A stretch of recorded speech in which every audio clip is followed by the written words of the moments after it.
안녕하세요. 명절 잘 보내셨습니까? 비가 많이 오는데 오는 길 비가 조금 멈추긴 했던데 새벽에 비해서는 어렵지 않으셨나 싶습니다. 빗길 미끄러우니까 조심하시기 바랍니다. 오늘 이제 마지막 강의인데요. 제가 잠깐 기도하고 같이 시작하도록 하겠습니다. 사랑의 아버지 하나님 고맙습니다. 저희에게 귀한 빗소 성경대학을 허락해 주시고 또 우리가 함께 모여서 하나님의 말씀, 특별히 성경 안에 있는 여성의 인생을 살펴보게 하시니 감사합니다. 하나님께서 세상을 창조하실 때 남자와 여자로 창조하셨는데 그 여자로 창조하신 특별한 의미를 깨닫는 시간이 되게 하여 주시고 그 여성의 인생이 쉽지만은 않은데 그 여성의 인생 가운데 하나님의 축복이 담겨 있음도 깨닫게 하여 주옵소서. 오직 하나님께서 마지막 시간까지 함께 해주실 것을 믿고 이제껏 인도해 주신 은혜에 감사드리며 사랑 많으신 예수님의 이름으로 기도합니다. 아멘. 예, 마지막 강의에 오신 여러분 환영합니다. 마지막 강의의 주제는 여러분 보시다시피 잉태와 출산입니다. 사실 이 제목만큼 여자의 인생이라는 강의에 잘 어울리는 제목도 없을 것 같습니다. 왜냐하면 이 잉태와 출산이야말로 여성의 전유물이고 또 여성만의 고유한 어떤 그런 것이기 때문입니다. 요즘 트랜스젠더다 해가지고 성적인 문제가 많은데 아무리 트랜스젠더가 많고 사회적으로 이렇게 저렇게 이야기를 많이 하지만 결코 침범되지 않는 영역 계속해서 도전하고 있습니다. 사실 잉태와 출산에 대해서 인간이 기술적으로 계속 도전하고 있지만 현재 시점에서 절대적으로 침범당하지 않는 바로 여성의 영역이 바로 저 잉태와 출산이기 때문입니다. 다만 이 잉태와 출산을 이야기하면서 실질적으로 잉태와 출산을 한 여성분들이 여기 대부분인데 그렇지 못한 저 같은 남성이나 혹시 출산을 경험하지 못한 여성이 계시다 하더라도 이 잉태와 출산이라는 여성 본연의 속성을 통해서 신앙의 본질을 찾아가고자 함이지 여성이 실제로 출산했고 여성이 실제로 잉태했던 그 경험을 바탕으로 그것에 대해서 이야기하는 시간은 아니라는 것을 기억하셨으면 좋겠어요.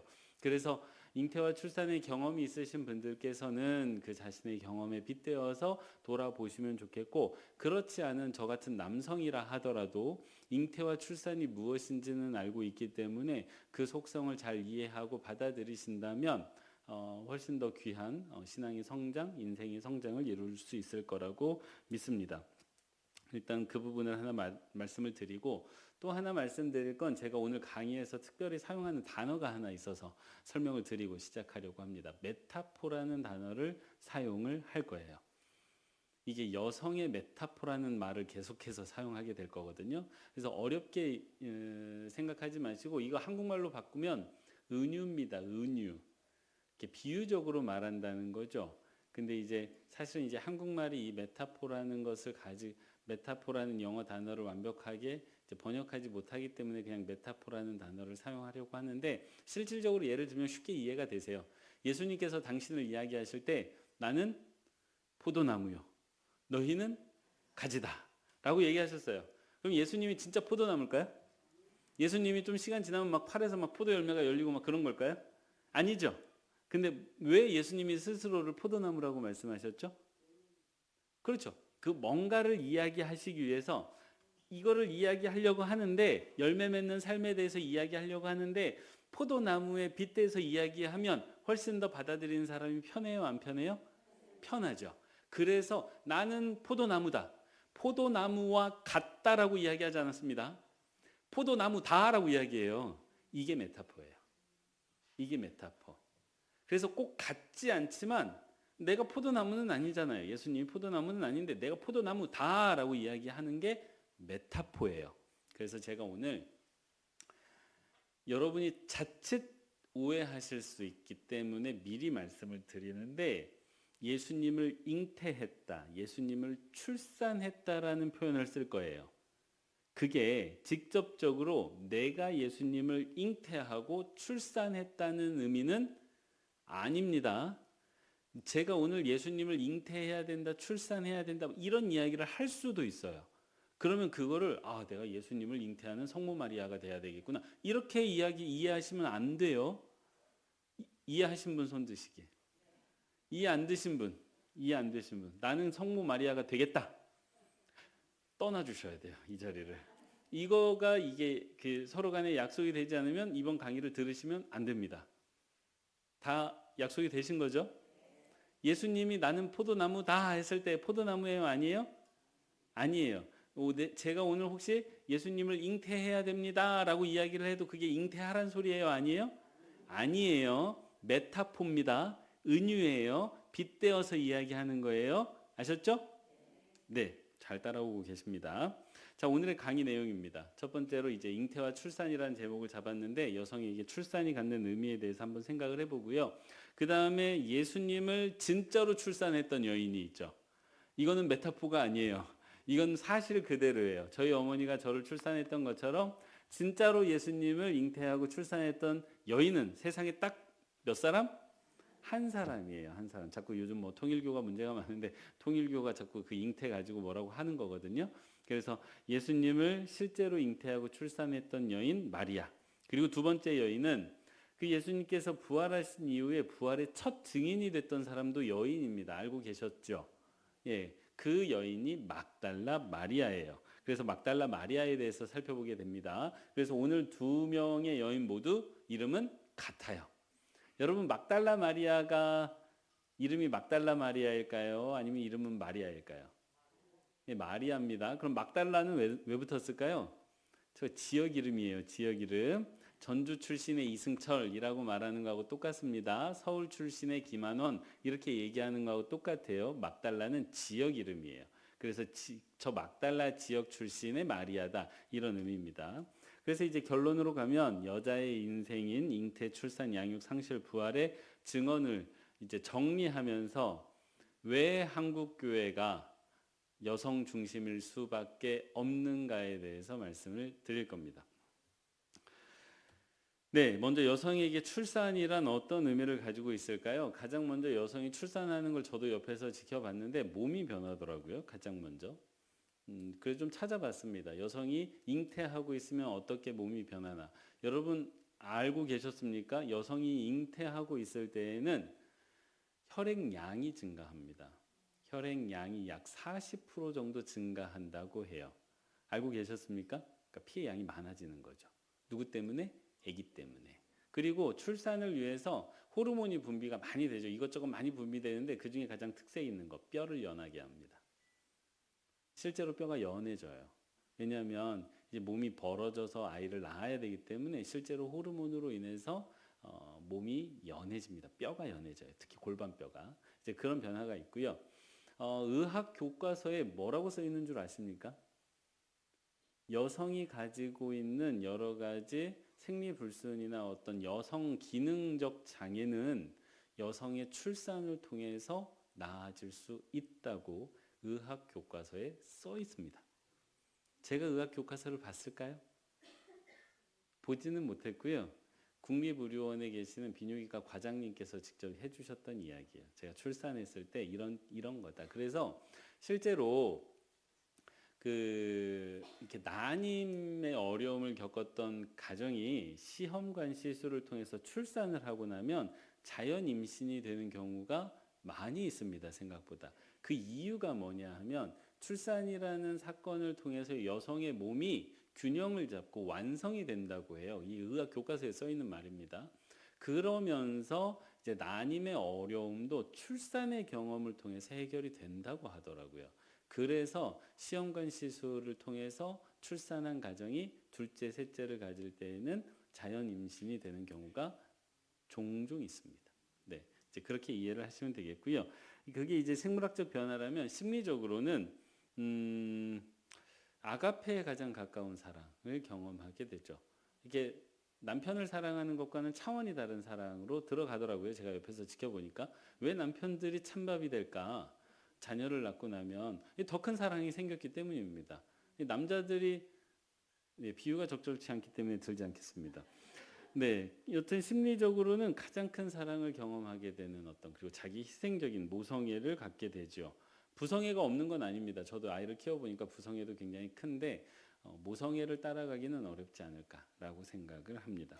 그리고 사회적으로 보면 이 출산이 가져다주는 신분의 변화가 있었어요. 오늘날에는 조금 덜 하지만 과거에는 출산을 해야만 여성이 본인의 지위를 안정적으로 유지하고 인정받을 수 있는 분위기가 있었습니다. 그래서 우리가 지난 이제 상반기부터 쭉 살펴왔던 사라나, 하갈, 레아나, 라헬, 그리고 얼마 전에 살폈던 한나까지도 모두 출산으로 인해서 임신으로 인해서 고통받았던 까닭이 여성의 몸 자체가 출산을 여성만 할 수 있기 때문에 이것이 사회적 지위와 당연히 연결이 되죠.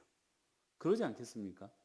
여성의 몸만, 그러니까 남성은 갖지 못한 여성 몸이 가지고 있는 그 특징이 있기 때문에 이것과 사회적인 어떤 지위와는 직접적으로 연결될 수밖에 없습니다. 예, 그게 뭐 여성 차별적인 그런 게 아니고요. 이제 그런 부분이 있었고요. 과거 한국에서도 아이를 못 낳는 며느리는 이제 되게 홀대받았었죠.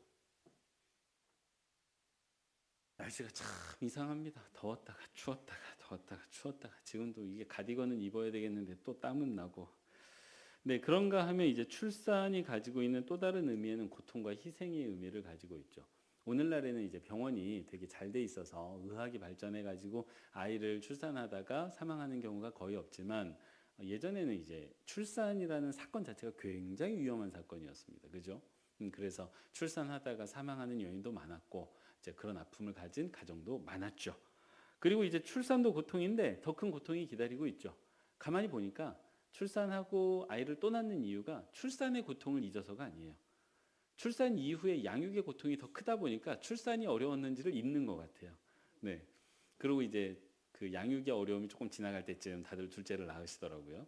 그래서 출산은 고통과 희생의 의미를 가지고 있습니다. 그리고 신앙적으로는 하나님의 생명 창조의 그 신비의 과정을 내 몸 안에서 직접적으로 여성이 경험하는 그 신비를 누리게 되죠. 이건 여성만의 특권이라고 할 수 있겠습니다. 저는 제 안에서 느껴지는 감정이라고는 배고픔, 배 아픔, 뭐 이런 거밖에 없습니다. 그러니까 남성이 느끼는 건요, 내 안에서 이렇게 뭐가 꿈틀거린다, 배가 아픈 거예요. 네, 장 운동이 활발해가지고 배가 아픈 거, 뭐 이런 거밖에 못 느낍니다. 남성이 감수성이 떨어질 수밖에 없어요. 근데 생각해 보면 내 몸 안에 살아있는 생명과 교감을 한다. 이건 저는 그냥 말로만 할 뿐이죠. 그게 뭔지 모릅니다. 네, 좀 생각하면 징그럽기도 하고요. 네, 이거는 경험해본 여성들만이 알 수 있는 신비지요. 이렇게 여성에게 출산이라는 것은 본인의 신체적이고 사회적이고 심리적이고 생체적이고 신앙적으로 여러 가지와 아주 복잡하게 연결되어 있는 신비라고 말씀드릴 수 있겠습니다. 그래서 그럴까요? 교회 안에는 여성 메타포가 많습니다. 이제 첫 번째로 메타포라는 단어를 사용하죠. 먼저 교회를 부를 때 뭐라고 부르냐? 모교회라고 불러요. 여기서 모자가 무슨 모자죠? 어미 모자예요. 어머니 교회라고 부르는 겁니다. 근데 이게 한국에서만 그러는 게 아니에요. 일단 이게 한자말이니까 중국에서도 그렇게 하겠죠. 근데 영어로는 뭐라고 번역하느냐? 홀리 마더 처치라고 합니다. 거룩한 어머니 교회라고 불러요. 그러면 이 처치라는 단어, 영어에, 우리 한국어에는 또 한자어에는 성별이 없습니다. 뭐 이 핸드폰이 남자인지 여성인지 우리는 그거 따져요, 안 따져요? 안 따져요. 근데 서양 말에는 단어에도 성별이 붙어 있습니다. 그 알고 계시는 분들은 알고 계실 텐데, 그래서 이 처치라는 단어가 남성일까요, 여성일까요? 예, 여성인 걸 마치 유도하지만 중성입니다. 문법적으로는 중성이에요. 근데 전통적으로요, 영어를 사용할 때 교회를 말할 때 she라고 부릅니다. she가 여자죠. her라고 부릅니다. 여성형 대명사를 사용해요. 그러니까 이 단어 자체는 문법적으로는 중성인데 실제로 사용은 여성형으로 사용을 굉장히 많이 합니다. 네, 이렇게 여성형 여성성을 가진 단어들이 꽤 있죠. 남성성을 가진 단어도 있습니다. 그리고 이제 교회라는 단어, 처치라는 단어의 원래 그 원어가 헬라어의 에클레시아에서 왔는데 이 에클레시아라는 단어는 여성형 단어예요. 여성 단어입니다. 그래서 이제 쉬허라고 부르는 이제 그 여성형으로 교회를 사용할 때가 참 많고요. 그리고 이제 교회를 모교회다라고 부른 까닭은 제가 이해하는 바로는 모교회, 어머니 교회. 어머니가 어떻게 하죠? 아이를 잉태하고 출산하는 어떤 그런 과정을 거치는 것처럼 저 교회가 마치 어머니의 태와 같은 거예요. 그래서 저곳에서 생명이 잉태되고 생명이 출산되는 것을 매우 상징적으로 메타포라고 합니다. 메타포적으로 보여주는 거예요. 그래서 교회를 그냥 교회라고 부르지 않습니다. 모교회라고 불러요. 저한테 모교회가 있을까요? 없을까요? 있어요. 빛과 소금 교회일까요? 아니에요. 제가 모교회라고 부르는 교회는 첫 번째 다닌 교회일까요? 아니에요. 그것도 아니에요. 제가 모교회라고 부르는 단어는 제가 처음 사역한 교회일까요? 아니에요. 제가 모교회라고 부르는 교회는 전주에 있는 초원교회인데 이 교회에서 내가 예수 그리스도를 인격적으로 만났고 내가 예수 그리스도 안에서 새롭게 거듭났던 교회, 그게 첫 번째 다닌 교회가 아니에요. 저 어려서부터 교회 다녔기 때문에. 근데 인격적으로 예수 그리스도를 만나면서 구원을 받았다라고 여겨지는 교회를 가리켜서 모교회라고 부르죠. 예. 제가 담임 목사 나갔다고 해서 그 교회가 모교회가 되지는 않습니다. 저한테 어머니는 한 분이에요, 두 분이에요? 한 분이에요. 그런 것처럼 모든 신앙인에게 모교회는 몇 교회예요? 한 교회인 거예요. 근데 거기에다 뭘 붙였어요? 여성 어머니 모자를 붙였습니다. 그리고 이제 구약의 이것 외에도 이제 이 신앙 안에는 여성 메타포가 굉장히 많은데요. 구약의 하나님께서 당신의 백성들을 부를 때 뭐라고 부르는 줄 아세요? 나의 신부라고 불러요. 여성 메타포죠. 그리고 교회에서 또 다른 게 있는데 한 이 정도만 살펴보고 넘어갑니다. 그런데 우리가 이렇게 많이 여성 메타포를 교회 안에서 사용해 왔는데 생각해 보면 그래요. 하나님의 백성을 부르실 때 나의 신부라고 부르고 내가 거듭난 교회를 가리켜서 모교회라고 부르고 홀리마더 처치라고 부르고 그리고 우리가 구원에 대해서 이야기할 때 예수님께서 그 니고데모에게 얘기했던 바 사람이 뭐 하지 않으면 거듭나지 않으면 거듭난대잖아요. 영어로 rebirth입니다. 다시 태어난다는 의미예요. 이거 뭐예요? 여성 메타포예요. 그러니까 예수님께서 구원의 핵심을 이야기하실 때 사용한 게 남성 메타포가 아니고요. 여성 메타포예요. 근데 그 전통은 누구도 그렇게 하셨다고요? 구약에 하나님도 그렇게 하셨다고요. 자주 나의 신부라고 부르십니다. 근데 왜 우리가 믿고 있는 이 믿음 안에 신앙 안에 여성 메타포가 이토록 많을까요? 한 번도 고민해 본 일이 없는 거예요. 저도. 근데 이 강의를 준비하면서 고민해 봤더니 이 여성성 안에 신앙의 본질이 담겨 있습니다. 사실 이게 꼭 일치하진 않는데 여성성이 신앙의 본질과 매우 닮아 있어요. 그래서 여성 메타포를 주로 사용하게 된 것 같습니다. 이 제 추측이에요. 우연히 성경이 또는 믿음이 여성 메타포를 사용하는 게 아니라 여러분께서 가지고 계신 여성성이라는 게 신앙의 본질적인 면을 보여주는 게 분명히 있기 때문에 이토록 전 세계 교회가 아주 오랜 시간 동안 여성 메타포를 사용해 왔다고 봐야 합니다. 자, 그래서 이 여성 메타포, 그러니까 여성성, 그러니까 신앙의 본질과 연결되어 있는 여성 메타포를 보여줄 두 여성이 바로 마리아입니다. 한 명은 예수님의 어머니 마리아고요. 성경에 나오는 여자 중에 제일 유명한 두 여인 뽑으라면 누구 뽑으시겠어요? 마리아하고 하와가 생각이 나더라고요. 성경에서 가장 유명한 여자입니다라고 소개하려고 했더니 아담과 하와에서 하와도 유명한데? 라는 생각이 들어가지고 네, 어쨌거나 제가 생각할 때 가장 유명한 두 명 중에 한 명인 것 같아요. 그리고 또 한 명은 진짜 우리가 자주 사용하지만 잘 모르는 여인이에요. 막달라 마리아. 마리아 하면 막달라 마리아부터 생각이 납니다. 근데 여러분 막달라 마리아가 누군지 기억하십니까? 아세요? 네? 십자가. 네, 맞아요. 십자가 앞에 있었던 여인이기도 하고 이게 막달라 마리아에 대한 오해가요. 그 향유를 깨트린 여인으로 많이 오해가 됩니다. 네? 아, 나사로 동생. 다른 여인입니다. 근데. 그러니까 향유를 깨트린 여인은 지난주에 살펴봤죠. 마르다의 동생 마리아예요.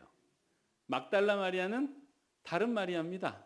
그래서 이 얼마나 많은 마리아가 성경에 등장하는지는 이제 두 번째 여인 마리아를 살필 때 또 이야기를 드릴게요. 이 두 여성은 여성 메타포, 믿음의 여성 메타포의 상징과도 같은 여인들이에요. 두 여인은 삶을 저희가 이제 탐구하게 될 텐데 결이 많이 다른 여인입니다. 한 여인은 어린 시절에 예수님을 잉태하고 출산했던 여인이고 또 한 여인은 뒤에 가서 다시 살필 거예요. 7 귀신 들렸던 여인이에요. 하지만 두 여인은 여성이 어떻게 종교적 경험의 근본적인 성격을 가지고 있는가? 남성보다 훨씬 유리하세요. 이게 남성은 이런 생체 리듬을 갖고 있지를 못하기 때문에 잉태와 출산으로 대표되는 이 생체 리듬이 신앙과 믿음에 있어서 얼마나 중요한지 이제 오늘 확인하시게 될 거예요. 그러다 보니 당연히 교회는 여성 중심일 수밖에 없습니다. 그 어떻게 이제 여성성이 종교적 경험의 근본적인 성격을 가지고 있는지를 이제 두 여인을 통해서 살펴보려고 합니다. 먼저 첫 번째로 만날 여인은 마리아예요. 예수님의 어머니 마리아입니다. 여러분, 예수님의 어머니 마리아 하면 논란이 참 많죠. 논란이 없으시군요. 저만 많군요. 제가 이제 논란이 많다라고 얘기하는 것은 카톨릭에서 마리아 숭배 사상이 있기 때문이에요. 그래서 거의 이제 하나님급으로 이렇게 마리아를 높여놨습니다. 그래서 찾아보니까 전 세계에 이 성모 마리아를 기념하는 축제가 1년에 수백 건이에요. 예, 이게 성모상도 있죠. 그래서 성모상 앞에 가서 이제 기도도 하고 그렇게 합니다. 그래서 우리에게는 이 성모 마리아가 되게 논란이 많아요. 그리고 카톨릭에서 볼 때 개신교는 이단일까요, 아닐까요? 예, 1500년대 이단으로 정제된 이유를 아직 풀어주지 않았습니다. 그래서 이단이에요. 우리가 이제 캐톨릭 입장에서는 개신교는 이단이거든요. 그러면 자, 여러분 여기서 질문. 개신교 입장에서 카톨릭은 이단일까요, 아닐까요? 아닙니다, 여러분. 개신교회에서 캐톨릭을 이단으로 정죄한 적이 없습니다. 알고 계세요. 근데 그렇다 해서 캐톨릭의 믿음을 다 받아들일까요, 안 받아들일까요? 안 받아들이죠. 대표적인 게 마리아 숭배 사상이에요. 이것 때문에 못 받아들이는 거예요. 크게 두 가지인데 마리아 숭배 사상과 연옥에 대한 교리 때문에 이 두 가지 때문에 저희가 카톨릭 신앙을 약간 위험하게 봅니다. 근데 그렇다고 해서 이단이라고 정죄한다고요, 안 한다고요? 안 합니다. 그거 어떻게 구별하냐면 개신교에서 세례받고 카톨릭으로 넘어가면 수세 다시 받으라고 할까요? 그냥 괜찮다고 할까요? 다시 받으라고 합니다. 근데 캐톨릭에서 수세 받고 개신교로 넘어오면 우리는 세례 다시 받으라고 할까요? 입교하라고 할까요? 입교하라고 해요. 저희는 세례 다시 안 줍니다. 세례 인정해요. 다만 입교를 하라고 해요. 교육을 다시 받는 거예요. 이제 그렇게 좀 다르다는 것을 이제 좀 추가적으로 말씀을 드리고요. 자, 카톨릭의 그런 신앙 때문에 개신교에서는 마리아를 깊이 들여다보지 않는 경향이 있습니다. 왜냐하면 마리아 숭배 사상이 자꾸 걸리는 거예요. 근데요, 이 마리아 숭배 사상을 걷어내고 만나게 되는 마리아는 굉장히 특별한 여인입니다. 왜냐하면 예수님을 잉태했던 여인이에요. 여러분 다 자녀 있으시잖아요. 그 자녀를 잉태하고 누렸던 경험은 오직 누구만 알아요? 남편이 압니까? 모르죠. 남편은 출산 전에도 잠도 잘 자고. 네. 근데 자녀는 압니까? 자녀도 몰라요. 근데 그 경험은 오직 누구만 알아요? 엄마만 알아요. 근데 하나님께서 세상에 이 사람의 몸을 입고 오셨는데 그 아이를 잉태했던 세상의 여인은 지금까지 전 인류에 딱 한 명이에요. 그죠? 이 경험은 그 누구와도 공유가 안 돼요. 매우 특별한 여인입니다. 근데 예수님을 잉태했고 출산만 했냐? 아니에요. 예수님하고 같이 살았어요. 예수님의 공생이 몇 년? 3년. 30년이 아니고 3년. 30세에 시작을 하셨죠. 네. 30세에 시작을 하셨고 3년간 활동을 하셨습니다. 그러니까 제자들이 기껏 해서 예수님과 같이 산 세월은 몇 년? 3년. 근데 마리아가 예수님을 품에 끼고 물고 빨고 한 세월은 몇 년? 30년. 그럼 예수님을 누가 제일 잘 알아요? 마리아가 제일 잘 알아요. 그 증거가 뒤에 나옵니다. 세상에 이런 특별한 경험을 했던 여인은 마리아 단 한 명이에요. 예수님이 마리아 품에서 자랐습니다. 네, 굉장히 특별하죠. 근데 우리가 마리아에 대해서 잘 몰라요.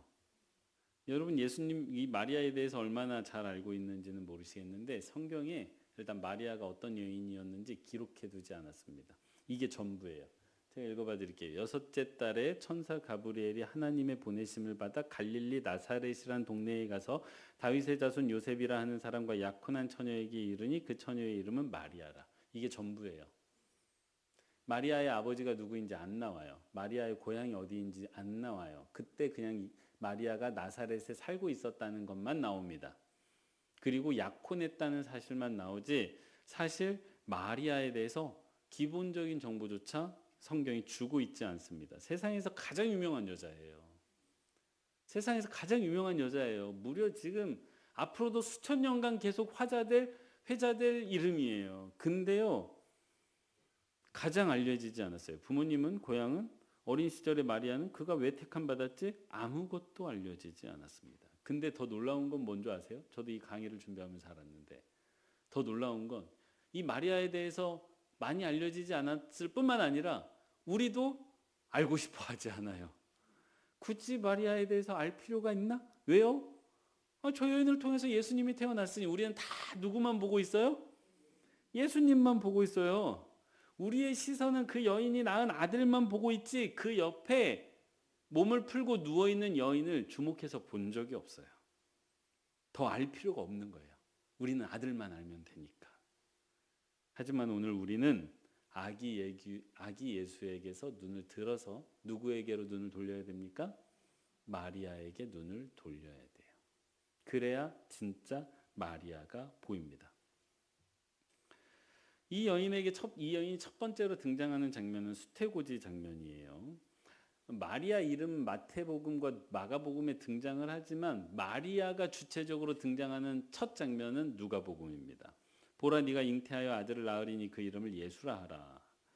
어느 날 갑자기 천사가 나타났어요. 여러분이 길을 가시는데 여러분 가끔 그런 상상하지 않으세요? 오늘 저 그런 상상했는데 새벽에 예배 인도하러 나와서 한 4시 반쯤에 위에 저기 접견실에 있는 물을 뜨러 제가 갔단 말이죠. 그래서 물을 뜨러 가가지고 물을 이렇게 정수기에서 받고 있는데 뒤통수가 약간 서늘한 거예요. 그럼 이런 상상을 하죠. 뒤를 돌았을 때 귀신이 서 있으면 어떠지? 이런 상상 저만 하시나요? 하시잖아요. 하시죠? 네, 저 젊어서 이렇게 운전하다가 캄캄한 밤에 운전하면 이 백밀러를 봤을 때, 룸밀러를 봤을 때 뒤에 귀신이 보이면 어떡하지? 뭐 이런 쓸데없는 상상을 한다는 말이죠. 근데 그게 사실로 나타났을 때 뒤돌아봤더니 진짜로 귀신 같은 존재가 서 있으면 여러분 놀라시겠어요? 안 놀라시겠어요? 놀라죠. 천사 만나다가 하나님 만날 수도 있어요. 심장마비로. 지금 그런 장면인 거예요. 근데 그 당시 당시 팔레스타인 문화에서 여인이 시집가던 나이는 13세에서 15세 사이로 알려져 있습니다. 우리로 따지면 중학생에서 고등학생이에요. 중학생에서 고등학생 이 여자아이가 오늘날로 따지면 진짜 아무것도 모르는 아이인데 천사를 만났어요. 그리고 근데 그 천사를 만난 것도 놀라운 일인데 그 천사가 나타나서 하는 소리가 더 황당해요. 너 임신했다는 거예요. 네. 어느 날 갑자기 손녀딸이 임신했대. 중학생 다니는데. 이게 집안의 경사입니까? 집안의 진짜 큰 우환입니까? 우환이에요. 그럼 이 꼬맹이 아이가 임신이 어떻게 되는지 몰랐을까요? 요즘은 뭐 성교육을 다 학교에서 하니까 아는데 몰랐을까요? 알았어요. 알았다는 증거가 나와요. 천사한테 뭐라고 말하는 줄 아세요? 내가 남자를 알지 못하는데 라고 이야기를 합니다. 남자를 알지 못하니 어찌 이 일이 있으리까. 그러니까 아이가 생긴다는 의미가 무엇인지 잘 알고 있었어요. 그러면 지금 남자를 알지 못하는 상황에서 아이가 생기면 나에게 어떤 위해가 가해지는지 알아요, 몰라요? 알아요. 어린 소녀가 감당할 만한 소식이에요? 아니잖아요. 여기 다행히 지금 가임기에 계시는 여성이 안 계시기 때문에 제가 그냥 말씀을 드릴게요. 만약에 지금 여러분에게 임신이 됐다는 소식이 들리면 여러분 당황스러우겠습니까? 당황하지 않으시겠습니까?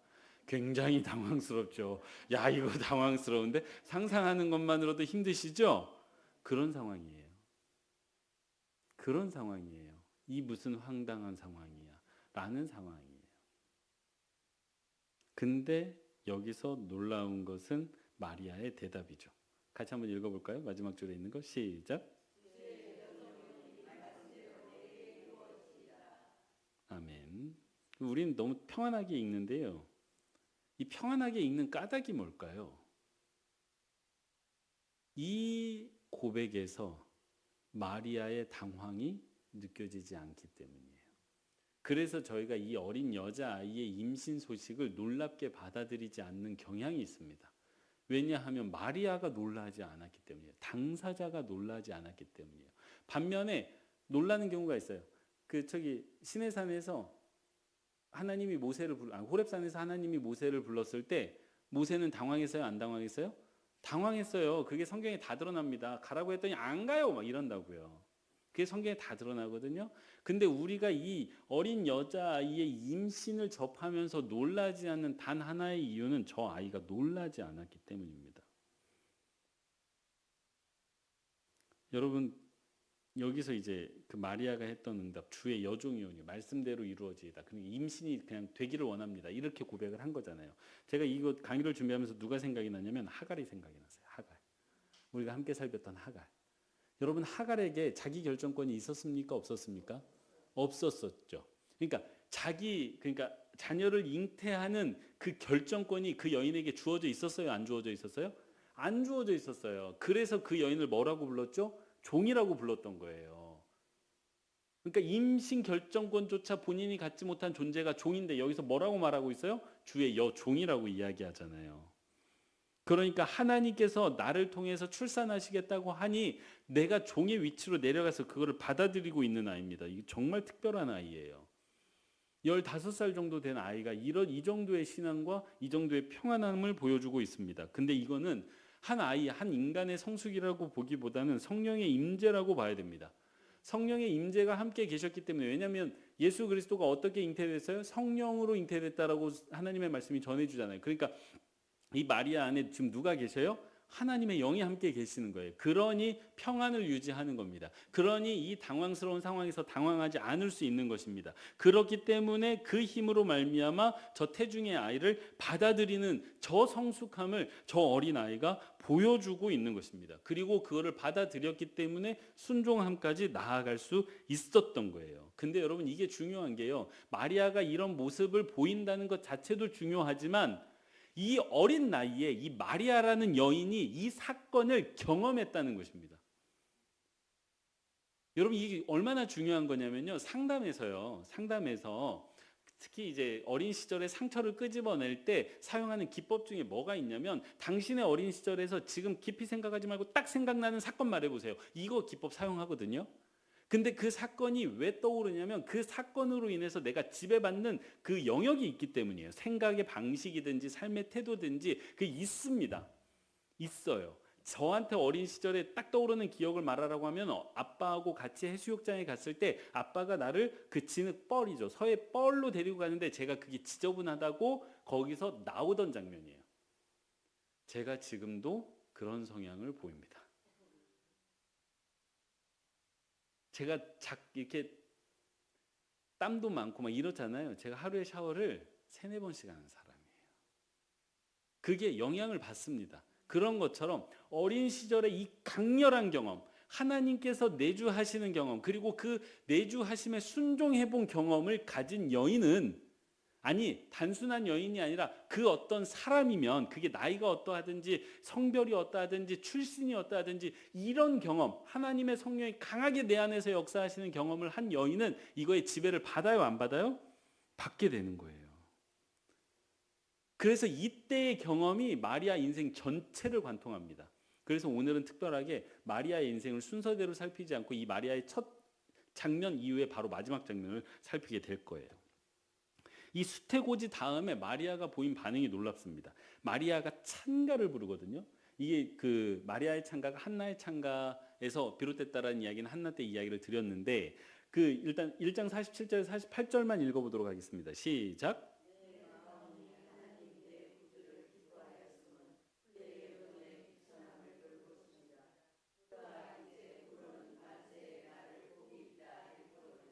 아멘. 여러분, 이게 마리아의 찬가의 일부분이에요. 시작 부분인데 이게 마리아의 기도입니다. 찬가, 노래이면서 기도예요. 시편이 노래이면서 기도인 것처럼 똑같습니다. 이 마리아의 찬가가 그냥 단순한 노래가 아니고 기도인데, 이 아이를 임신한 것을 알게 된 이후에 마리아가 보인 첫 번째 반응은 순종이었고, 두 번째 반응은 찬가예요. 찬가, 매그니피컨트라고 해가지고 이 굉장히 이 신학적으로 굉장히 중요한 찬가입니다. 이 마리아의 찬가가.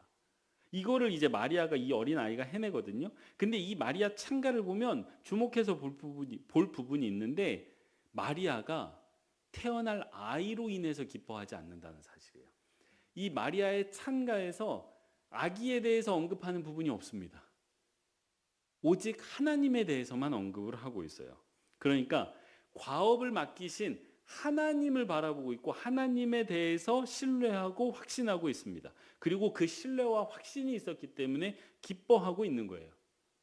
어쩌면 저희가 저희 인생을 살면서 기뻐하지 못하는 게 저희 인생에 대한 확신이 없어서입니다.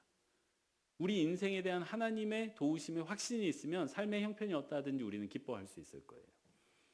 이미 목격한 하나님의 일하심, 그 천사죠. 그리고 태중에 느껴지는 아이, 아직은 안 느껴질 수도 있지만 그 태어날 아이를 기다리면서 마리아가 처음으로 한 행동이 뭐냐면 기도예요.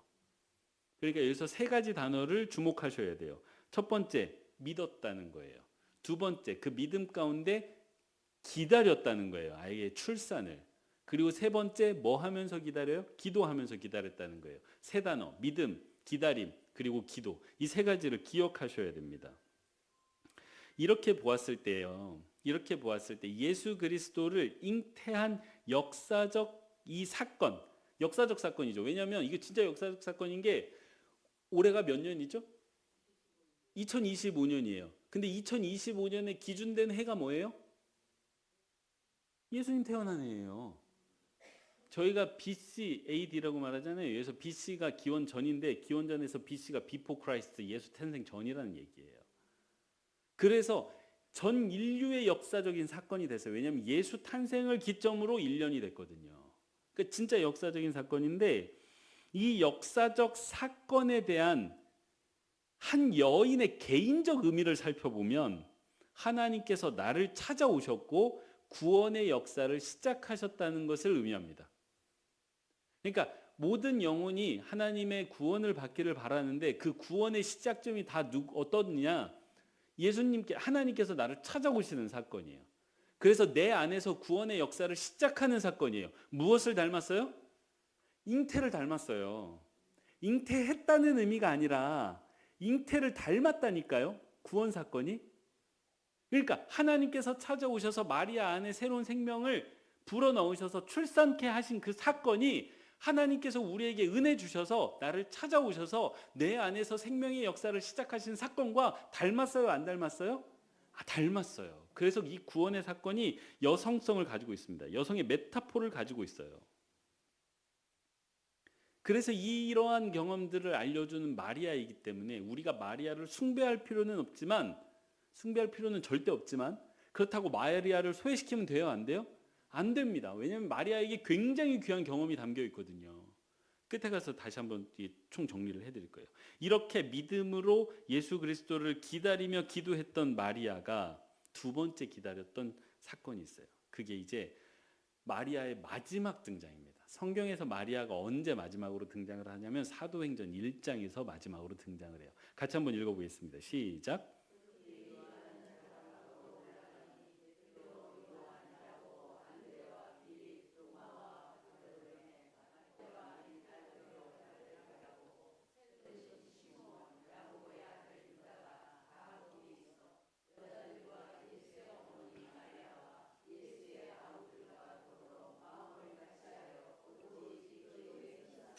아멘. 여기가 지금 어떤 상황인지 아시겠죠? 예수 그리스도가 승천하신 이후에 예수께서 성령님을 기다리라고 했고, 제자들은 오순절 다락방에서 기다리고 있는 상황이에요. 그런데 이 다락방에서 지금 뭐 하고 있어요? 기도하고 있는데 앞에 이름들이 쭉 나열되어 있죠. 저 사람들의 이름이 왜 저렇게 길게 나열됐을까요?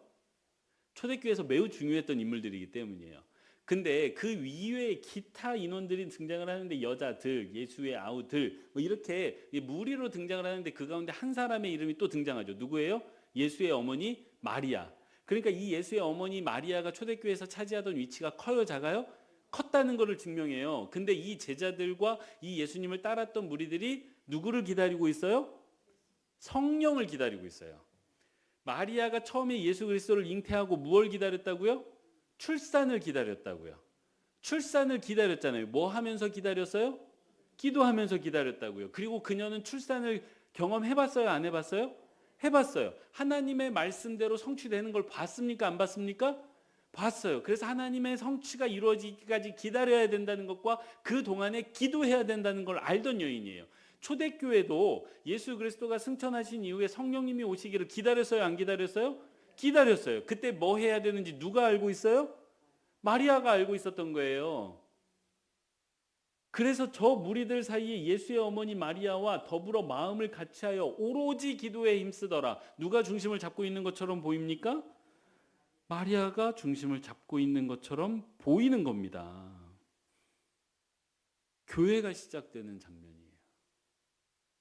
하나님께서 이 땅에 교회를 출산하시는 장면이에요. 누구의 출산과 닮았어요? 마리아의 출산과 닮았습니다.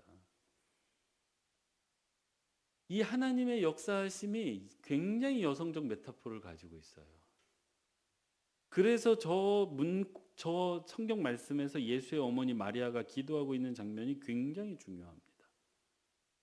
마리아의 두 번째 기다림이에요. 하나님께서 예수 그리스도를 출산하게 하셨던 것처럼 그의 비견될 주의 몸된 교회를 출산하게 하고 계시는 장면이에요. 생명을 잉태하고 생명을 출산하는 존재는 믿어야 되고요. 기다려야 되고요. 기도해야 됩니다. 오늘날 요즘 저희가 만나데이를 준비하고 있는데 새로운 생명을 품기를 원하는 사람은 그냥 되지 않죠. 믿어야 돼요. 기다려야 돼요. 기도해야 됩니다. 이런 마리아의 모습을 누가 닮았냐? 저는 이 준비하면서 한국교회의 우리 집사님, 권사님들을 참 많이 닮았다라고 생각을 했습니다. 왜냐하면 저희 어머니도 그러하지만 여러분들의 인생도 기다림의 인생이라고 저는 생각해요. 여성의 인생, 특별히 한국에서 살아갔던 여성들의 인생은 기다림이 빠질 수가 없습니다. 인생의 기다림이기도 하고 신앙의 기다림이기도 하고 더 직접적으로 얘기하면 응답의 기다림의 시간이었죠. 한국교회 여성들은 그 시간을 뭘로 채워오셨죠? 기도로 채워오셨어요. 네. 철야하는 남성은 본 적이 없습니다. 철야하는 여성들은 많았어요. 한국교회는 어머니 마리아를 참 많이 닮았습니다. 이제 이 삶의 두 기둥이 있었던 거예요. 마리아 인생의 첫 번째 기둥은 수태고지와 잉태와 출산, 두 번째 기둥은 예수 그리스도의 부활과 승천. 이 두 가지 기둥이 이 마리아의 인생을 꽉 붙잡고 있는데 이 중간에 펼쳐진 여정이 뭐냐면 예수님을 양육하면서 알아갔다는 사실이에요. 여러분, 내 자녀 알고 키운 분 계세요? 다 알고 키우셨나 봐요. 네. 하나도 모르고 키우셨죠? 키우면서 알아가셨죠? 여러분이 만드셨습니까? 여러분은 그냥 알아가셨습니까? 알아가잖아요. 그 아이의 성격을 내가 만들어줄 수 있습니까? 없죠. 지 편한 대로 살잖아요. 그래서 이런 성격이겠거니 했더니 저런 성격이잖아요. 그죠? 이런 인생 살았으면 했더니 저런 인생 살고 있잖아요. 맞죠? 알아가는 거예요. 아이를 키운다는 건 내가 키우고 만들어가는 과정이 아니라 저 한 사람, 나와 독립된 나와 다른 저 사람의 인생을 알아가는 겁니다. 마리아가 그거를 경험했던 거예요. 지금 누가복음 20장 30절에 33절 말씀을 기록해 뒀는데 이 장면은 뭐냐면 예수님이 탄생한 이후에 성전에 갔을 때 시므온이 했던 이야기예요. 시므온이라는 예언자가 이 아이가 구원이다라는 것을 이제 고백하는 장면인데 예수 그리스도가 탄생한 이후에 파란만장한 일들이 있었죠. 출산도 어려웠고요. 출산 이후에 애굽으로 피신 갔고요. 경건한 사람 시므온의 입술을 통해서 이게 하나님의 아들이라는 것도 다시 확인하고요. 이게 왜 중요하냐면 사람이 연약해요, 강해요? 연약해요. 하나님이 응답 주시면 그걸로 꼭 믿고 갑니까? 아니면 계속해서 확인하고 싶은 마음이 내 안에서 일어납니까? 후자죠. 그래서 또 확인해 주시는 거예요. 확인해 주셨죠. 근데 이 시므온의 예언 가운데는 칼이 네 마음을 찌르다 하리라는 경고도 담겨져 있습니다. 그렇게 예수님을 기르다가 12살 때 예수님을 잃어버린 사건이 한 번 있어요. 누가복음에 자세히 소개가 되는데, 이제 6월달에 이게 성전을 방문했다가 이게 집으로 돌아가고 있는데 예수가 있어요, 없어요?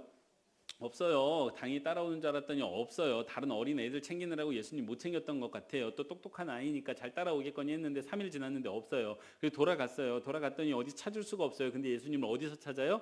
성전에서 찾아요. 근데 성전에서 찾았더니 그 위대한 학자들과 토론을 벌이고 있어요. 근데 누가 주도하고 있어요? 예수님이 주도하고 있어요. 부모가 놀랬어요, 안 놀랬어요? 놀랬어요. 이 아버지와 어머니가 예수가 태어날 때 둘 다 천사를 만났어요. 마태복음에서는 아버지가 만나고 누가복음에서는 어머니가 만나거든요. 그러면서 동일하게 얘기해 줬어요. 이거 하나님의 아들이라고. 그러니까 이 아들이 대단하다라는 걸 알고 있었어요? 모르고 있었어요? 알고 있었어요. 근데 키우다 보니까 얘가 똑같아요, 안 똑같아요? 똑같아진 거예요. 얘가 하나님의 아들인지 누군지 모르고 내 새끼로 키우고 있는 거예요. 그러다 보니까 이게 따라올랄 때 안 따라오고 속썩이고 이게 다시 부모를 3일간이나 다시 걸어와서 이게 찾게 만드는 얼토당토하는 문제처럼 보이는 거예요. 똑같은 그냥 내 새끼였던 거예요. 근데 이 장면을 통해서 마리아와 요셉이 다시 무엇을 깨닫게 됩니까? 하나님의 아들이구나. 자녀 기르신 거랑 비슷하시죠. 내가 생각했던 아들이 아니에요. 알아가는 거예요. 겉으로 보면 마리아가 예수님을 양육하고 있는 것처럼 보입니다. 근데 실제로는 그 예수님을 알아가면서 누가 성장하고 있어요? 어머니 마리아가 성장하고 있잖아요. 자녀를 기르면서 누가 성장을 합니까? 엄마가 성장을 하죠. 이유가 뭐냐면 한 사람을 깊이 사랑하면서 그 사람에 대해서 알아가기 때문에 성장할 수밖에 없는 거예요. 마리아도 마찬가지예요. 근데 마리아가 누구를 기르고 있어요? 예수님을 기르고 있다니까요. 배움이, 죄송한 얘기입니다. 죄송한 얘기인데 우리 자녀도 굉장히 소중하지만 어쨌거나 자녀로 놓고 보면 예수님이 좀 더 낫지 않았겠습니까? 좀 더 나은 아들 길렀던 엄마가 더 많이 배운 거예요. 수태고지를 받았지만 계속해서 예수님을 기르며 예수님을 알아갔던 마리아. 흐뭇하면서도 다가올 미래에 대해서 불확실했을 수도 있습니다. 그러니까 예수님을 기르면서 마리아도 성장했던 거예요. 근데 이제 두려움을 넘어서 확신의 장면이 나옵니다. 예수님께서 첫 번째 기적을 행하셨던 곳이 가나의 혼인잔치거든요. 그 가나의 혼인잔치를 보면 어머니가 하인들에게 이르되 너희에게 무슨 말씀을 하든지 그대로 하라 라고 이야기하고 있어요. 근데 그때 포도주가 떨어진 걸 성경을 보시면 요한복음 말씀을 보시면 누가 아냐면 예수님이 알았던 게 아니에요. 마리아가 알았어요. 그리고 마리아가 누구에 가냐? 예수님께 가서 포도주 떨어졌어 라고 이야기를 하는 장면이 나와요. 이거 어떻게 해결하라는 거잖아요. 마리아 안에 무슨 믿음이 있어요? 예수가, 내 아들 예수가 이거를 해결할 수 있는 능력이 있다는 걸 알고 있고 믿고 있어요. 그때 예수님이 뭐라고 말하냐면 아직 내 때가 되지 않았습니다 라고 말해요. 근데 여기서 마리아가 멈추지 않고 종들에게 무슨 말씀을 하시든지 그대로 하라. 예수 그리스도가 말씀하실 걸 알았어요? 몰랐어요? 알았어요. 야, 좀 해봐. 잔소리 하지 않았어요, 우리처럼. 그냥 믿었어요. 예수님이 할 거라는 걸 믿었어요. 그리고 그걸 지시해 놨어요. 그랬더니 이제 실제로 첫 번째 기적이 이루어지죠. 여기에서요. 예수님을 세상에 드러내는데 주저하지 않는 마리아를 만나게 됩니다. 마리아가 알았는지 몰랐는지 몰라요. 예수 그리스도의 인생의 끝이 십자가라는 걸 시몬의 예언에 칼끝이 당신을 찌르듯 한 일이 있을 것이다라는 말을 기억하고 있었는지 없었는지 모르겠으나 예수를 세상에 내놓는데 주저하지 않습니다. 그리고 여기에서요. 마리아는 더 이상 예수 그리스도를 내 아들로 여기고 있지 않아요. 극존칭을 쓰고 있거든요. 너희에게 무슨 말씀을 하시든지 그대로 하라. 이미 내 아들을 넘어섰습니다. 주님에 대한 확신이 생겨 있는 상태예요. 그리고 요한복음에서는 이 사건을 계기로 예수 그리스도의 공생애가 시작이 됩니다. 그러니까 공생애의 시작 시점을 누가 정확하게 알고 있어요? 어머니 마리아가 정확히 알고 있어요. 어떻게 알았을까요? 같이 살아서 알아요. 때가 됐구나. 어머니만이 알 수 있는 자녀의 성장에 대한 누구도 이해할 수 없는 그 직감. 때가 됐구나. 이제 내 아들이 내 아들이 아닌 그리스도의 길을 걷게 된다는 걸 신학적으로 알아서가 아니라 직감적으로 어머니이기 때문에 알았던 거죠. 이렇게 예수님을 출산하고 예수님을 잉태했을 땐 두려움이었고 그 다음에 예수님에 대해서 알지 못하는 무지였지만 결국은 예수님을 기르고 양육하는 동안에 확신에 이르게 된 마리아를 만나게 됩니다. 예수님을 출산하고 양육하는 과정은 마리아의 인생이고 성장 과정이었어요. 그런데 이 마리아가 예수 그리스도를 상실하게 되죠.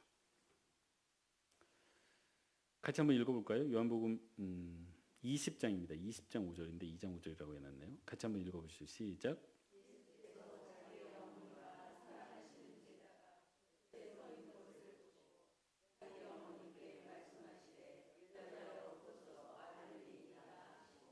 아멘. 이게 이제 예수님이 지금 피 흘리면서 죽어가고 있는 장면이잖아요. 그 밑에 누가 있어요? 어머니 마리아가 있어요. 어머니의 마리아에게 예수는 어떤 사람입니까? 소중한 아들이에요. 천사가 그 아들을 출산할 거라고 알려주었던 아들이에요. 예언자의 축하가 있었고요. 뛰어난 학자의 자질을 보였던 아들이에요. 이러한 결말은 그 어떤 어머니도 상상하지도 않고 원하지도 않습니다. 근데 아들이 십자가에 못 박혀서 죽어가고 있어요. 그 자리를 지키고 있습니다. 어머니의 마음이죠. 이건 사실 상상이 되지 않아요. 가슴이 찢어진다는 표현으로 다 표현할 수 없는 상태입니다. 그 자리에서 예수 그리스도가 하시는 말씀이 있어요. 육신의 어머니 마리아를 염려합니다. 그러면서 여자여 보소서 아들이니다라고 이야기를 해요. 남겨질 엄마를 걱정하는 아들의 마음입니다. 여기에서 아주 중요한 게 하나 드러나죠. 예수 그리스도와 어머니 마리아는 어머니와 자녀만이 나눌 수 있는 교감을 나누고 있다는 게 드러납니다. 세상 유일하죠. 이 교감은. 그래서 우리가 이 어머니 마리아를 발견해야 되는 까닭이 뭐냐면요. 이 예수 그리스도의 어머니 마리아를 타고 우리는 예수 그리스도와 인간적인 교감을 나누게 되기 때문입니다. 이게 중요해요. 여러분 지금 십자가의 비통함이 느껴지셨죠? 많이들 느끼셨어요. 저희 앞에 있으면 그게 알거든요. 많이들 느끼셨는데 우리가 그 비통함을 동시에 느낄 수 있는 단 한 가지 이유가 무엇입니까? 어머니 마리아가 그 자리에서 비통함을 느꼈기 때문이에요. 그게 1000분의 1일지 10,000분의 1일지 우리는 알 수 없지만 그 십자가의 비통함, 그러니까 구원을 향한 하나님의 처절한 비통함을 우리가 지금 감정적으로 실제적으로 느낄 수 있는 단 하나의 이유는 어머니 마리아가 그 자리에서 그 비통함을 느끼셨기 때문입니다. 근데 이렇게 마리아를 발견하잖아요. 그러면 마리아의 전 인생이 우리 가운데 찾아옵니다.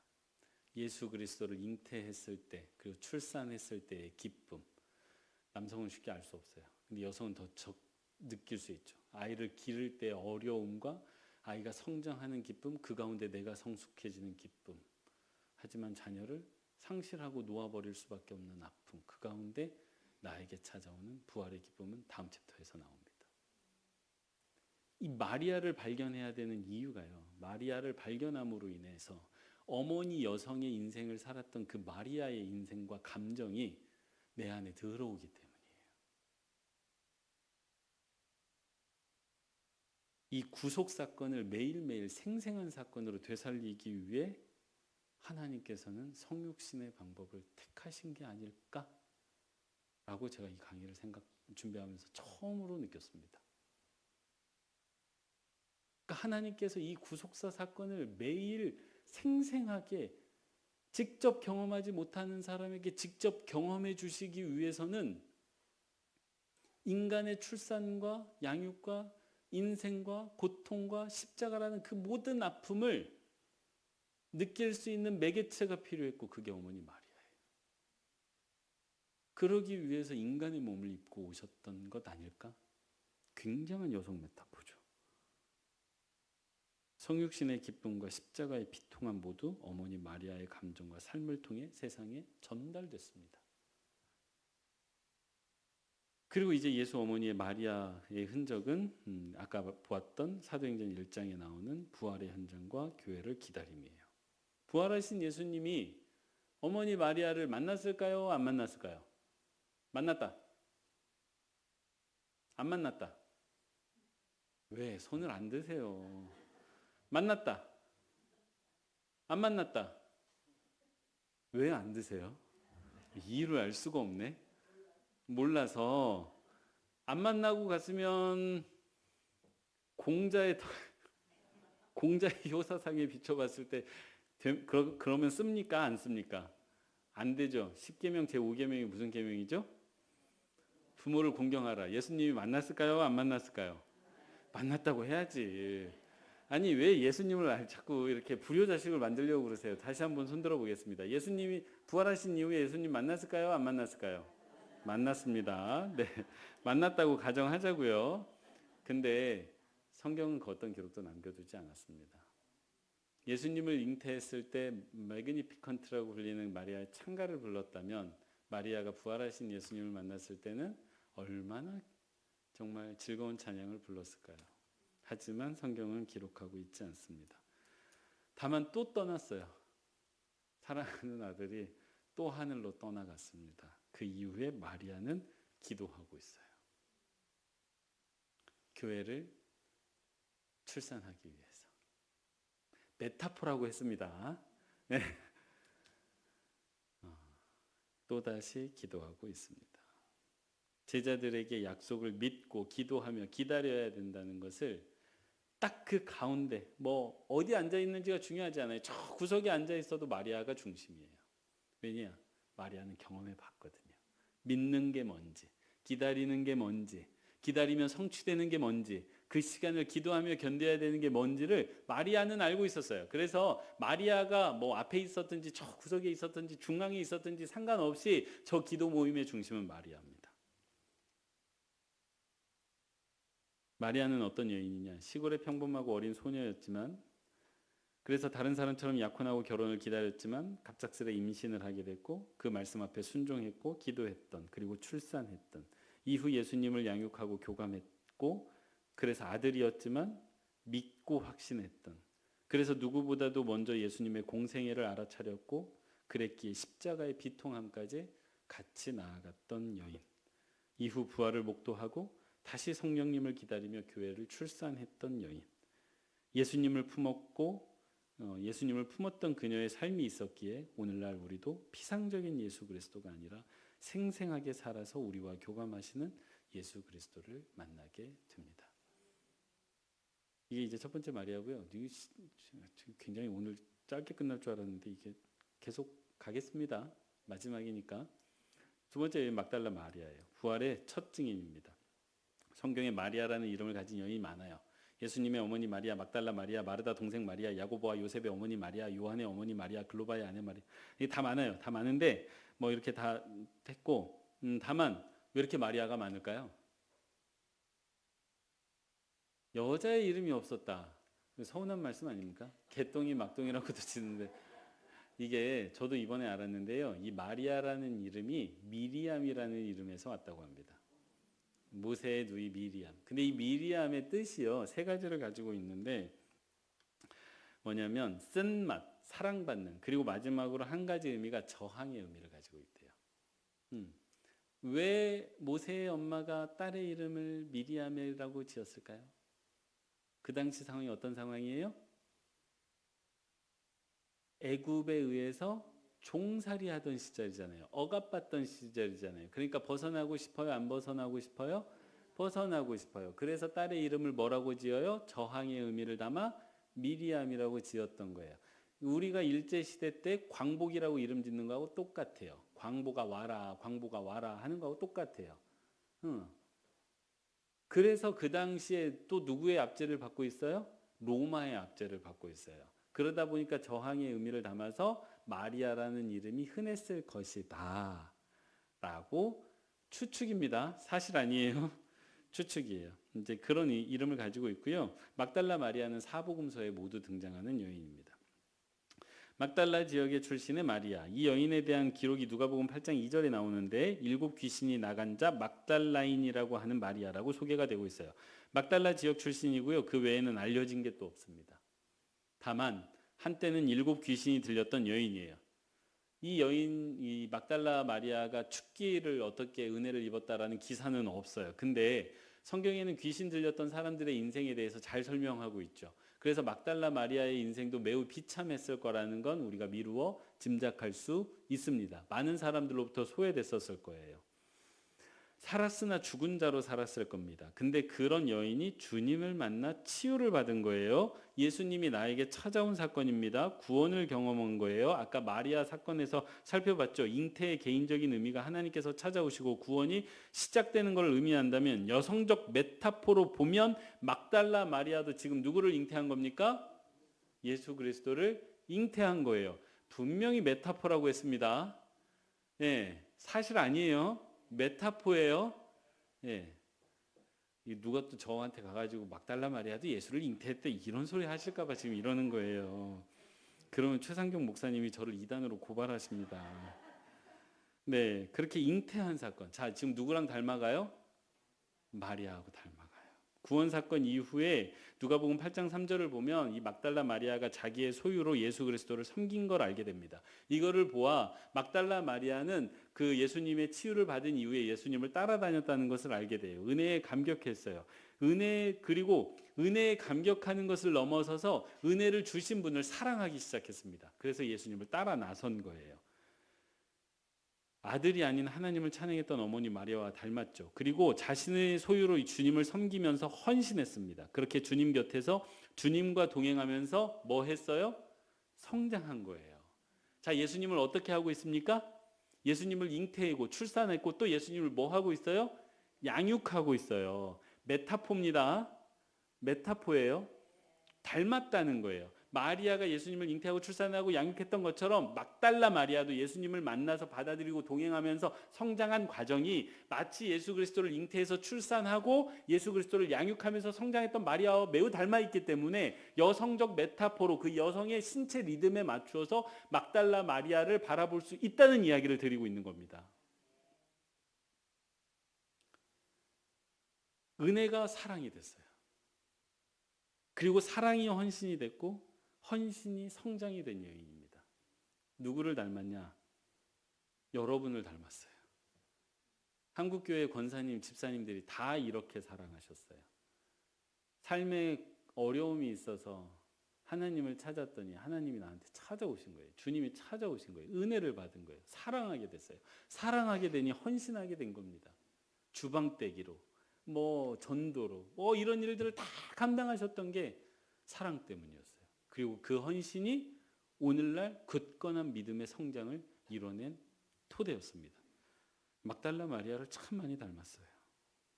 근데 고통의 십자가의 자리에 막달라 마리아가 같이 있습니다. 제가 읽어드릴게요. 그 중에는 막달라 마리아와 또 야고보와 요셉의 어머니 마리아와 또 세베대의 아들들의 어머니도 있더라. 그리고 쭉 지나가서 거기 막달라 마리아와 다른 마리아가 무덤을 향하여 앉았더라.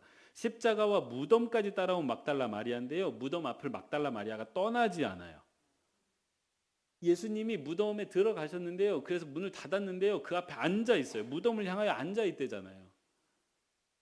이때 제자들은 어떻게 했느냐? 전부 도망갔어요. 이게 남자예요.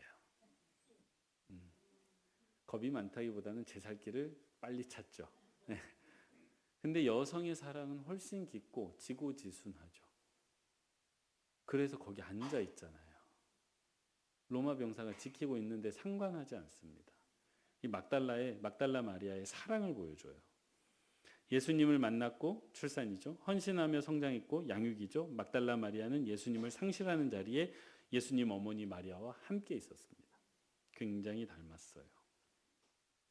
그리고 이제 여기가 막달라 마리아 인생의 이제 하이라이트인데 부활의 아침 가장 중요했던 메신저였습니다. 요한복음 20장 1절 말씀인데 같이 한번 읽어보겠습니다. 시작.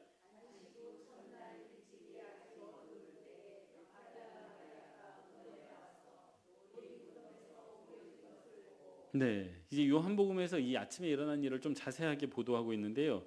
막달라 마리아가 무덤을 돌아왔습니다. 근데 언제 돌아왔어요? 아직 어두울 때, 새벽 미명에. 이때는 아직 안식일이 끝났습니까? 안 끝났습니까? 안 끝났어요. 여러분, 안식일이 언제 끝나냐면요. 어,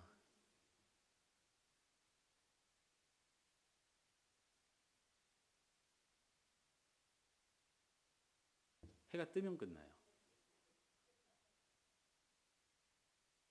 네. 요즘 이렇게 준비 안 한 말을 갑자기 하려면요. 그 창세기, 창세기 창조되는 과정을 보면 아침이 되고 저녁이 되니라고 되어져 있을까요? 저녁이 되고 아침이 되니라고 되어 있을까요? 아침이 되고 저녁이 되니라고 되어져 있을 것 같죠? 이거 확인 좀 해주세요. 저녁이 되니 저녁이 되고 아침으로 되어 있어요. 히브리인에게 하루의 시작은 저녁입니다. 하루의 끝이 그럼 언제예요? 아침이에요. 그래서 지금 이제 이 아침 그러니까 아직 하루가 끝나기 전에 최대한 빨리, 그러니까 내가 할 수 있는 최대한 빠른 시간에 지금 와 있는 거예요. 누구보다도 빨랐던 막달라 마리아고요. 그렇게 옮겨진 것을 보게 됩니다. 그리고 예수님의 시신이 없어졌다는 것을 파악했어요. 상황 파악이 누구보다도 빨랐습니다. 그리고 제자들에게 달려가서 전했어요. 그래서 이 예수님 시신이 없어졌다라고 얘기를 했더니 베드로와 다른 제자가 와서 무덤을 확인합니다. 확인하고 어떻게 했을까요? 남자는 돌아갑니다. 네, 없어졌네 하고 돌아가요. 저도 남자지만 참 좀 그래요. 근데 마리아는 어떻게 하고 있느냐? 마리아는 무덤 밖에 서서 웁니다. 안 떠나요. 울고 있더니 울면서 구부려 무덤 안을 들여다봤다고 돼 있어요. 단순히 운 것도 아니에요. 울면서 계속 확인한 거예요. 두 번째 상실에 슬퍼하고 있지만 그냥 울고만 있지 않았습니다. 그러다가 천사를 만나요. 천사를 만났는데 놀라지 않아요. 예수님 없어진 게 더 큰 일이라서 천사 만난 건 놀라지도 않아요. 근데 천사에게 위로도 받지 못합니다. 그래서 예수님 어디 있냐고 물어보는데요.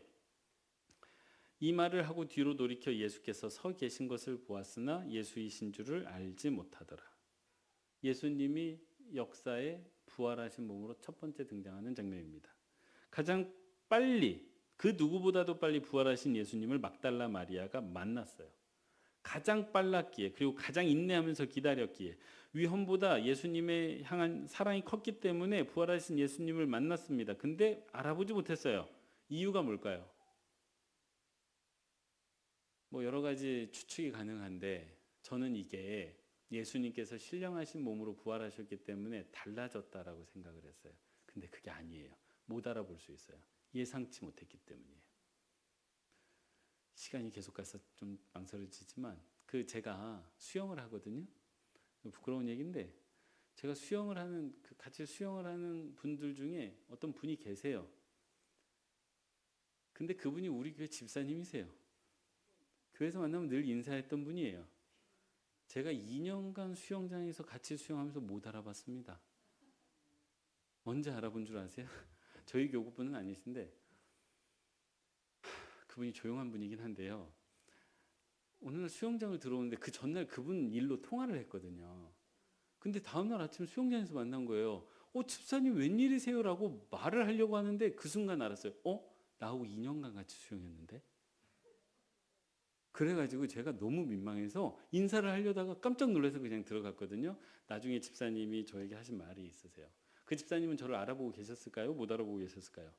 알아보고 있었어요. 2년 동안. 저는 못 알아보고 그냥 맨날 인사만 한 거예요. 같이 운동하는 사람이라고. 그래서 나중에 그 얘기를 들었더니 그때 그래서 목사님 표정이 그러셨군요. 그러시더라고요. 못 알아볼 수 있습니다. 제가 그 집사님을 왜 못 알아봤냐면요.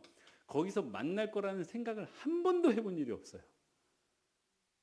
그리고 평소에 그분은 이제 제가 수영장에서 이제 수영 모자 쓰고 뭐 수경 쓰고 수영복 입고 만나니까 평소에 제가 보던 모습이랑 다른 거예요.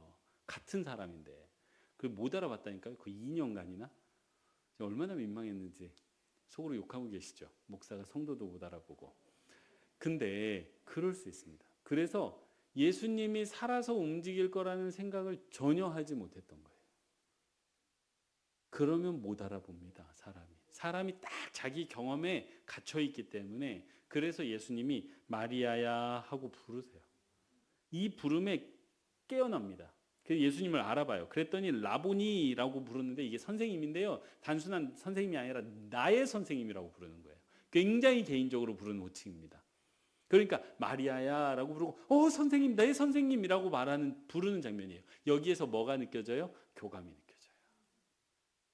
예수님의 어머니 마리아가 아들과 나누었던 그 교감, 선생님과 친밀한 제자가 나누는 교감이 여기에서 느껴집니다. 그래서 마리아가 지금 어떻게 하느냐, 예수님을 만지려고 했어요. 그랬더니 예수님이 만지지 말라고 얘기를 하십니다. 근데요, 여기서 우리가 되게 중요하게 봐야 되는 게 뭐냐면요, 예수님께서 마리아의 이름을 불렀을 때, 그래서 분명히 내 눈앞에서 죽었던 예수님이 살아나셔서 서 있는 장면을 보면서 마리아가 이게 뭐지? 라고 묻지 않았다는 거예요. 어떻게 이게 가능하지? 라고 생각하지 않았다는 거예요. 그냥 있는 그대로의 현실을 보고 예수 그리스도를 받아들이고 내 선생님이라고 부르면서 안으려고 했다는 사실이에요. 이성적으로 생각하기 전에 감정적으로 먼저 느끼면서 먼저 그냥 믿음으로 받아들여 버린 거예요. 예수 그리스도의 부활을. 생각하고 따지지 않았습니다. 이게 여성적 메타포로 보면 마침내 부활하신 예수 그리스도를 처음으로 출산한 사람이에요. 메타포입니다. 이렇게 이 놀라운 상황을 경험했던 마리아인데, 막달라 마리아인데, 다음 장면은 더 놀랍습니다.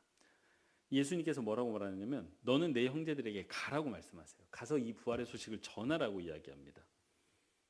이런 마리아의 모습 되게 담대하거든요. 그러니까 이게 군사들이 예수 그리스도를 십자가에 못 박았기 때문에 나도 십자가에 못 박을 수 있는 그런 어떤 상황에서도 마리아는 두려워하지 않았어요. 근데 그때 제자들은 어떻게 하고 있었느냐? 요한복음 20장 19절을 보면 두려워했다, 모인 곳에 문을 닫았다. 그러니까 문을 닫고 숨어 있었던 거예요. 이런 그러니까 위급한 상황에서 남자가 용감해요, 여자가 용감해요? 여자가 용감해요. 저도 저희 아내에게 맨날 아기가 물에 빠지면 뭐 지체 없이 뛰어들 거다라고 말하지만 실제로 그런 일이 발생하면 어쩌면 아내가 저보다 먼저 뛰어들 수도 있습니다. 근데 이렇게 주님에 대한 사랑이 두려움보다 컸던 여인인데 제가 놀랐던 장면은 여기예요. 네 형제들에게 가서 부활의 소식을 좀 전해라. 근데 지금 눈앞에 누가 있어요? 부활하신 예수님이 있잖아요. 저 같으면 안 떠날 것 같거든요. 떠나시겠습니까? 이게 전쟁에 갔던 아들이 돌아왔어요. 죽은 줄 알았던 아들이 살아 돌아온 거예요. 가실래요? 안 가죠? 거기서 손 붙잡고 절대 안 떠날 거야 라고 다리 끌어안고 있겠죠? 근데 마리아가 떠납니다. 제자들에게 가요. 그래서 부활의 소식을 전합니다. 두려움보다 사랑이 컸는데요, 사랑보다 사명에 대한 마음이 더 커졌어요. 이게 신앙인의 여정을 매우 닮아 있습니다.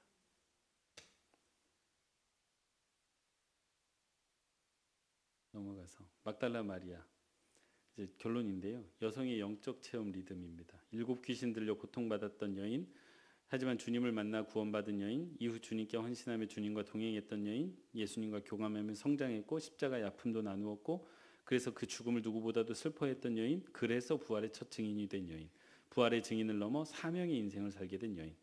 여성적 메타포로 본 막달라 마리아의 인생은요, 예수님을 만남으로 잉태하고 출산했으며 예수님과 동행함으로 양육했고 십자가를 경험함으로 상실의 아픔과 고통을 같이 나누었고 부활을 목도함으로 부활을 전하는 신앙을 완성을 경험했으며 부활을 전함으로 세상의 사명자로 우뚝 선 여인이었습니다. 이제 결론이에요. 여성의 인생 사이클은 생명순환 구조를 가지고 있습니다. 잉태하고 출산하고 양육하고 상실하고 완성하는 구조를 가지고 있어요. 이 두 사이클을 보여준 여인이 어머니 마리아와 막달라 마리아입니다. 근데 이 여성의 생체 리듬, 생명순환 구조가 아주 묘하게 하나님의 구속사와 아주 닮아 있습니다.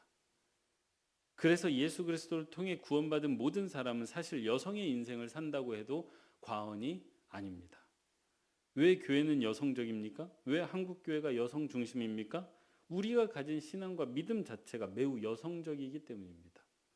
마리아는 생명을 잉태하고 출산하는 교회의 모성적 상징이 되었고요. 막달라 마리아는 부활의 소식을 전하는 교회의 선교적 상징이 되었습니다. 제가 이어서 여기를 이렇게 써놨어요. 여성이여, 그러니 스스로 자부심을 가져라. 당신은 생명을 잉태하고 출산하는 힘이 있으며 당신 안에는 사랑의 깊은 힘으로 복음을 전하는 사명이 있음을 자각하라. 그리고 끝까지 여자로 살아라. 여담인데요. 한국 교회는 여성성을 회복해야 됩니다. 자꾸 교회가 남성화되고 있습니다. 권력 중심, 힘 중심이에요. 아닙니다. 교회는 본질적으로 여성적이에요. 생명을 잉태하고 출산하고 양육하고 상실의 아픔을 부활의 기쁨으로 바꾸는 이 여성성을 회복할 때 한국 교회 안에 답이 있다고 생각합니다. 그리고 남성의 성장 포인트는 바로 이 여성성을 회복할 때 있죠. 사적으로 하나만 덧붙이면 이 여성성이 갖는 약점이 있습니다. 사랑이 깊어지면 그 사랑에 갇혀요. 그것을 깨뜨리는 건 남성성입니다.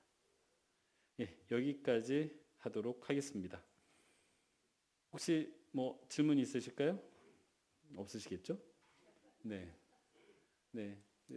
상반기에 3주 그리고 하반기에 3주 해서 6주간 여러분하고 같이 여자의 인생에 대해서 쭉 살펴왔는데요. 저도 즐거웠고 여러분도 부디 즐거우셨기를 바라겠습니다. 고맙습니다. 네, 수고하셨습니다. 네, 기도하고 마치겠습니다. 사랑의 아버지 하나님, 오늘 마지막 강의까지 인도해 주심에 감사합니다. 한국 교회가 여성성을 회복할 수 있기를 소원하고 우리 모두가 여성성을 회복할 수 있기를 간절히 바라고 원합니다. 하나님 인도하여 주셔서 여성으로 살아간 것이 참 고되고 힘들었던 순간도 있지만 그것이 하나님 앞에 얼마나 자랑스러운 인생인지를 깨닫게 하시고 앞으로 마지막 날까지 그 하나님께서 주신 믿음의 사명, 여성성의 사명, 여성적 메타포의 삶을 살아가는 우리 모든 빛과 소금 교회 권사님, 집사님 될 수 있도록 인도하여 주옵소서. 이 빛과 소금 교회 빛소성경대학을 축복하여 주시고 앞으로 진행되는 강의도 하나님께서 많은 은혜 허락해 주시기를 원하오며 사랑 많으신 예수님의 이름으로 기도합니다. 아멘. 감사합니다. 수고하셨습니다.